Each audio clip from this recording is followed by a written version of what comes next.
समय पर अपनी गलतियों को स्वीकार नहीं करते हैं तो आप एक और गलती कर बैठते हैं। आप अपनी गलतियों से तभी सीखते हैं जब आप अपनी गलतियों को स्वीकार करते हैं। हम चाहें तो अपने आत्मविश्वास और मेहनत के बल पर अपना भाग्य खुद लिख सकते हैं, और अगर हमको अपना भाग्य लिखना नहीं आता तो परिस्थितियां हमारा भाग्य लिख देगी। आप ये नहीं कह सकते हैं कि आपके पास समय नहीं है, क्योंकि आपको भी दिन में उतना ही समय मिलता है जितना समय महान एवं सफल लोगों को मिलता है। श्री कृष्णा कहते हैं, मुसीबतों से भागना नई मुसीबतों को निमंत्रण देने के समान है। जीवन में समय समय पर चुनौतियों और मुसीबतों का सामना करना पड़ता है, एवं यही जीवन का अटल सत्य है। एक शांत समुद्र में नाविक कभी भी कुशल नहीं बन पाता। विश्वास में वो शक्ति है जिससे उजड़ी हुई दुनिया में प्रकाश लाया जा सकता है। विश्वास पत्थर को भगवान बना सकता है, और अविश्वास भगवान के बनाए इंसान को पत्थर दिल बना सकता है। जीवन में कठिनाइयां हमें बर्बाद करने नहीं आती है, बल्कि ये हमारी छुपी हुई सामर्थ्य और शक्तियों को बाहर निकलने में हमारी मदद करती है। कठिनाइयों को ये जान लेने दो कि आप उससे भी ज्यादा कठिन हो।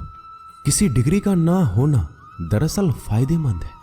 अगर आप इंजीनियर या डॉक्टर हैं तब आप एक ही काम कर सकते हैं, पर यदि आपके पास कोई डिग्री नहीं है तो आप कुछ भी कर सकते हैं। बारिश के दौरान सारे पक्षी आश्रय की तलाश करते हैं, लेकिन बाज बादलों के ऊपर उड़कर बारिश को ही अवॉइड कर देता है। ब्रह्मांड की सारी शक्तियां पहले से हमारी है।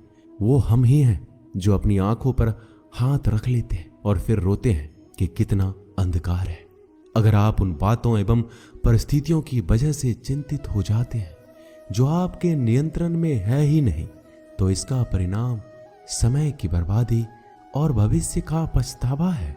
श्री कृष्ण कहते हैं कि जो एक बार अपमान सह ले वो मनुष्य है, जो 2 बार अपमान सह लेता है वो महात्मा है, और जो तीसरी बार अपमान सहता है वो व्यक्ति मूर्खों की गिनती में आ जाता है। दोस्तों, कई लोग कहते हैं कि लोग बेवजह हमारा बार बार अपमान करते हैं। कुछ कहते भी नहीं तो भी लोग हमारा अपमान करते हैं। पर अगर कोई हमें बार बार तंग करे, अपमान करके हमें ताना मारता रहे या हमारी हंसी उड़ाते रहे, तो हमें क्या करना चाहिए या फिर उसका जवाब देना चाहिए? यदि आप बार बार अपमान सहते रहेंगे तो आप खुद को हमेशा अपमानित महसूस करेंगे और लोग भी आपकी कद्र करना छोड़ देंगे। कोई भी आपको कुछ भी कहकर चला जाएगा। यदि आप चाहते हैं कि कोई आपका अपमान ना करे तो आपको अपने स्वाभिमान की रक्षा खुद करनी होगी। सहनशीलता में और मूर्खता में बहुत अंतर है। जो इंसान गलत करता है, अत्याचार करता है, अन्याय करता है, वो तो पाप का भागी है ही, पर जो इंसान चुप होकर अत्याचार को, अन्याय को सहता है वो भी पाप का भागी है, क्योंकि अत्याचारी को, अन्याय को पहले बार में ही रोक दिया जाए तो उसकी हिम्मत बढ़ेगी नहीं। अगर हम उसे छूट दे देंगे, उससे कुछ नहीं कहेंगे, अगली बार वह हमें और सताएगा। इसलिए आपका धर्म है कि अपने सम्मान की रक्षा करो। इस दुनिया में सबसे महंगी चीज होती है सम्मान। सम्मान ऐसे ही किसी को मुफ्त में नहीं मिल जाता। इसको अपने चरित्र से, अपने अच्छे गुण से, स्वभाव से कमाया जाता है। यदि आपके सम्मान पे, स्वाभिमान पे चोट आए तो आपको उसकी रक्षा करनी चाहिए।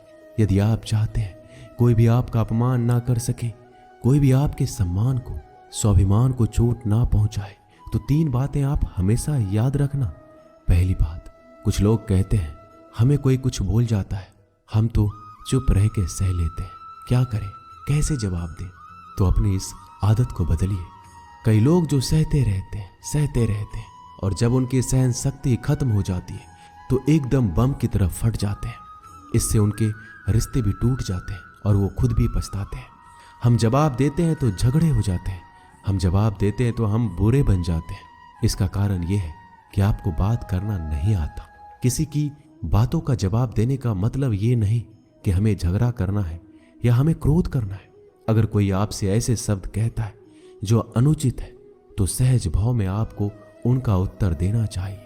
किसी की बातों पर उत्तर देना झगड़ा करना नहीं होता, क्रोध करना नहीं होता। आपको सीखना है बिना क्रोध किए लोगों के बातों का कैसे उत्तर दे सकते हैं। कई लोग कहते हैं हम बात करते हैं तो झगड़ा हो जाता है। कई लोग कहते हैं हम एक जवाब देते हैं तो सामने वाला हमें दूसरा जवाब देता है, जिससे हम चुप हो जाते हैं। हम क्या करें, हम बात नहीं कर पाते। जब तक आप बात नहीं करेंगे तब तक आप बात करना नहीं सीख पाएंगे। ऐसे तो आपको हर कोई चुप करा के चला जाएगा। जितना आप बात करेंगे उतना लोगों की बातों का बेहतर जवाब दे पाएंगे। आप बात ही नहीं करेंगे, आप उत्तर ही नहीं देंगे तो कैसे आपकी बुद्धि का, आपकी वाणी का विकास होगा। एक व्यक्ति तैरने गया। जब वो पहले दिन तैरने के लिए पुल में उतरा तो उसे तैरना तो आता ही नहीं था, तो वो डूबने लगा। उसका दोस्त वहीं पास में खड़ा था। वह व्यक्ति हाथ पैर चलाने लगा पर वो डूबता जा रहा था।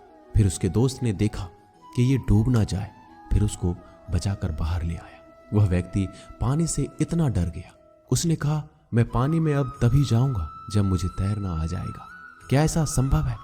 क्या कोई व्यक्ति पानी में उतरे बगैर तैरना सीख सकता है? ठीक उसी प्रकार जब आप लोगों के बातों का उत्तर नहीं देंगे, जवाब नहीं देंगे, तो आपको बात करना कैसे आएगा?